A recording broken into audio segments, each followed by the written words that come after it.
മുൻ DGP സിബി മാത്യൂസിനെതിരെ പ്രഥമദൃഷ്ട്യാ കേസ് നിലനിൽക്കുമെന്ന സിംഗിൾ ബെഞ്ച് പരാമർശം സ്റ്റേ ചെയ്ത ഡിവിഷൻ ബെഞ്ച്.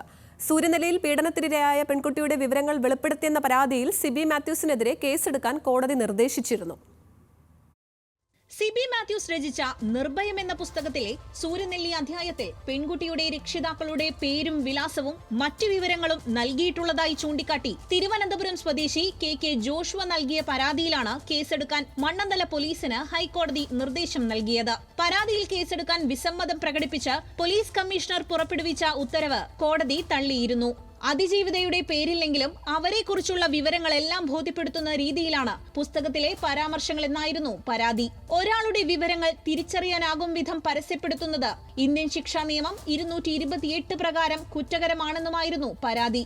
കോടതി നിർദ്ദേശമുണ്ടായതോടെ മണ്ണന്തല പോലീസ് കേസെടുത്തു. ഇതിനെതിരെ സിബി മാത്യൂസ് ഹൈക്കോടതിയിൽ അപ്പീൽ നൽകിയിരുന്നു. ഈ അപ്പീൽ പരിഗണിച്ചാണ് സിംഗിൾ ബെഞ്ച് പരാമർശത്തിന് ഡിവിഷൻ ബെഞ്ച് സ്റ്റേ അനുവദിച്ചത്. കോടതി നിർദ്ദേശത്തിന്റെ പശ്ചാത്തലത്തിൽ സിബി മാത്യൂസിനെതിരെ കേസെടുത്തതായി സംസ്ഥാന സർക്കാർ ഡിവിഷൻ ബെഞ്ചിനെ അറിയിച്ചു. സിബി മാത്യൂസ് നൽകിയ ഹർജി ചീഫ് ജസ്റ്റിസ് ഉൾപ്പെട്ട ഡിവിഷൻ ബെഞ്ച് ഫയലിൽ സ്വീകരിച്ചു. ന്യൂസ് മലയാളം, കൊച്ചി.